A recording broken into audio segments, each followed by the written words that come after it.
Bonjour à tous, vous avez été nombreux à nous poser des questions sur Instagram et on va y répondre à travers ce nouveau concept de vidéo FAQ. Pour ce premier épisode, nous allons nous intéresser de plus près à nos formations initiales et les formations en alternance. Nos invités sont pour ce premier épisode Amandine Stretmans et Sophie Cristini. Alors, pour cette première intervention, on se retrouve avec Amandine. Bonjour Amandine. Bonjour. Tu es directrice du coup des programmes. Absolument. Et on va s'intéresser de plus près à la formation initiale et également à l'alternance. Et dans un premier temps, est-ce que tu peux nous parler, nous expliquer la différence qu'il y a entre la formation initiale et l'alternance? Alors effectivement, ce sont deux canaux qui présentent des différences qui se retrouvent autour de 3 ou 4 critères principaux qui sont bien évidemment les métiers auxquels ces deux canaux nous préparent, la pédagogie, le rythme, la manière dont les enseignements se déploient et bien évidemment l'existence ou non de frais de scolarité.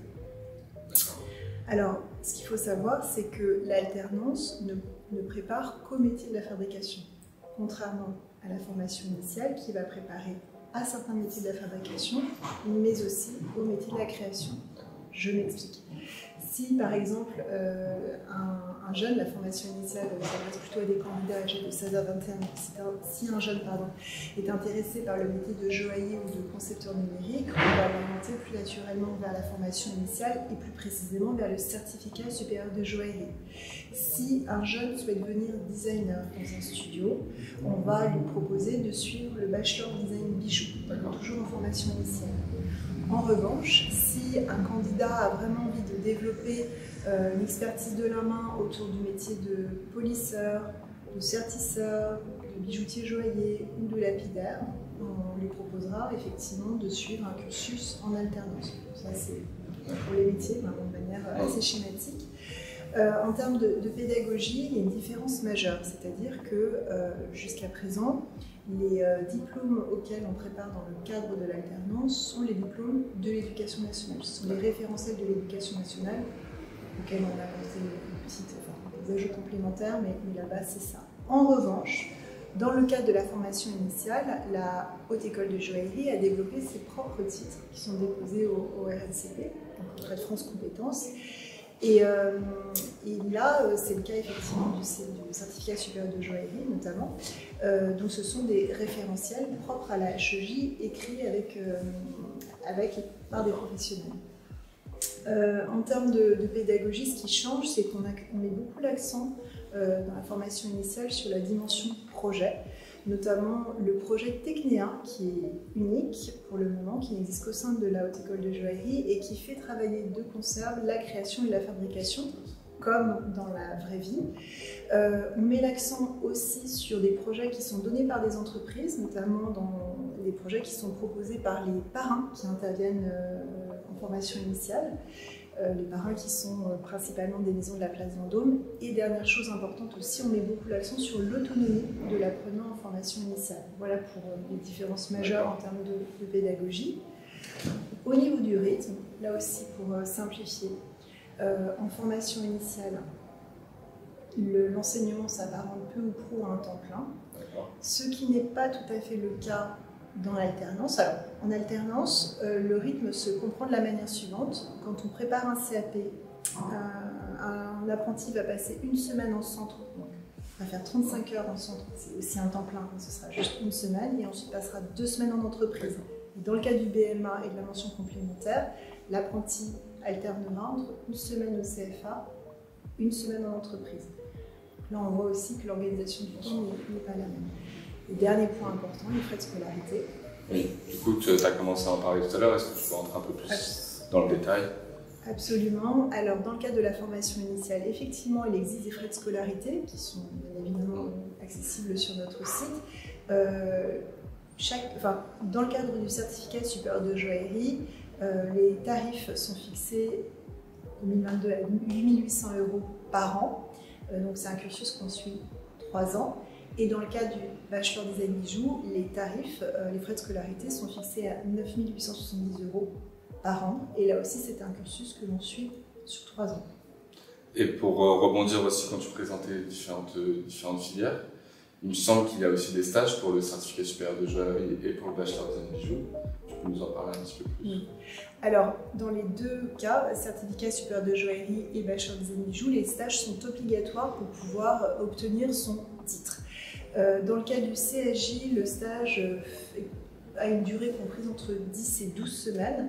Il est positionné en fin de cursus, donc en dernière année, en gros fin mai, début juin à près fin septembre. L'école procède au placement en stage. Donc un accompagnement tout au long du processus pour trouver un stage. Alors, plus qu'un accompagnement, dans le cas du CSJ, les élèves sont placés par l'école qui s'occupe de trouver justement des ateliers partenaires. Et dans le cas du bachelor design bijoux, il existe aussi effectivement l'obligation de faire un stage. Alors, il faut, pour pouvoir être présenté au jury final, il faut en fait pouvoir avoir réalisé 6 mois de stage au cours du cursus. L'idée, c'est de pouvoir faire un stage en fin de cursus parce que c'est une manière, en fait, c'est une transition, c'est un moyen de décrocher plus facilement un premier emploi. Mais il est aussi possible effectivement de pouvoir faire d'autres stages d'une durée plus courte en fin de première année ou en fin de deuxième année, des stages de 1 mois ou 2. En tout état de cause, si l'étudiant n'a pas réalisé ces stages, il aura l'obligation de faire un stage de fin d'études à la fin de son cursus, pareil de fin mai jusqu'à fin novembre environ. Dans le cas du bachelor design bijoux, on met en place un accompagnement qui se décline de la manière suivante. On met en place un tutorat qui repose d'abord sur le partage d'une méthode de recherche d'emploi et sur un appui pour la réécriture éventuelle de CV. Et ensuite un tutorat personnalisé pour pouvoir accompagner les jeunes dans leur recherche et pouvoir les aider parce que bien évidemment nous favorisons la mise en relation, nous partageons en fait notre réseau et nos contacts avec des étudiants qui auraient besoin de pouvoir bénéficier d'un accompagnement plus soutenu. D'accord. Merci beaucoup Amandine pour toutes ces réponses. Je t'en prie Thomas, c'était un plaisir. Et maintenant on va se retrouver avec Sophie Christini qui est directrice pédagogique. Donc on se retrouve maintenant avec Sophie Christini. Bonjour. Bonjour Thomas. Donc tu es directrice pédagogique au sein de votre école de joaillerie. Absolument. Donc l'idée là ce serait que tu répondes un petit peu aux questions qu'on a souvent sur les réseaux sociaux et par mail. Donc la première question qu'on reçoit souvent c'est imaginons que je n'ai aucune expérience dans la bijouterie joaillerie, est-ce que je peux m'inscrire? Alors je vais répondre à cette question. La richesse de la Haute École de Joaillerie, c'est en effet de former à la fois des personnes qui sont déjà salariées du domaine, déjà compétents et qui viennent chercher une montée en compétences, plus d'aptitudes, mais c'est aussi de former des primo-entrants, des gens qui n'ont vraiment aucune connaissance du domaine, de la bijouterie, de la haute joaillerie, du sertissage, du polissage, et qui soit viennent d'être bacheliers, soit ont déjà eu un parcours professionnel et sont en reconversion, ou encore sont des étudiants qui ont décidé finalement, après par exemple un bachelor, une licence ou un master, de repenser complètement leur projet professionnel. Et donc nous accueillons des étudiants, effectivement, en initiale, mais aussi des apprentis en alternance, qui sont des jeunes gens qui vont vraiment arriver sans aucune connaissance et qui vont découvrir à la HEJ tant la fabrication dans les ateliers que la partie vraiment création, créativité et conception aussi en 3D. Évidemment qu'il y a des qualités qui sont attendues. Ces étudiants commencent à voir, est-ce que je suis fait pour ces métiers-là? Probablement avoir une sensibilité à la création, au métier d'art, au beau. Être sensible à ça, à la beauté, au bel objet. Et puis évidemment aussi réfléchir, est-ce que je suis rigoureux? Est-ce que je sais être patient? Est-ce que je sais me poser, me concentrer?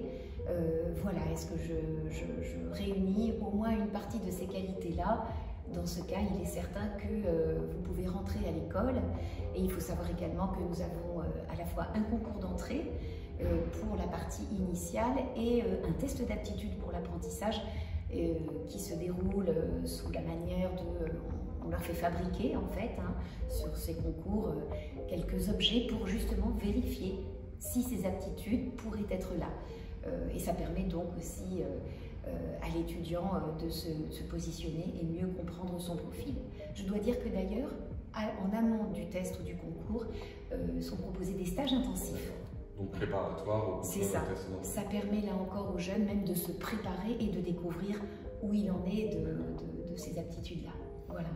Merci. Et du coup, maintenant, on va s'intéresser un petit peu à l'employabilité. Est-ce qu'on est sûr de trouver un emploi à la sortie de votre école de joaillerie? d'abord, c'est vrai qu'une des particularités de la Haute École de Joaillerie, c'est d'être justement une école rattachée à une union de la Chambre syndicale de bijouterie, joaillerie et haute joaillerie. Jusqu'à la fin, même, on pourra ajouter pierres précieuses et perles et orfèvrerie. Ça veut donc dire que l'école est en lien complet avec cette union, très ancienne, installée dans ce magnifique bâtiment historique, et que donc nous bénéficions évidemment de cette ouverture et de ce lien avec les grandes maisons qui font la place Vendôme, les ateliers que ce soit à Paris, en province également. Tout cela, c'est un potentiel extraordinaire pour placer nos étudiants et également nos apprentis. Sur la partie fabrication, il y a 100% d'embauche. Et sur la partie plus création, créativité, là bien sûr, l'embauche est excellente.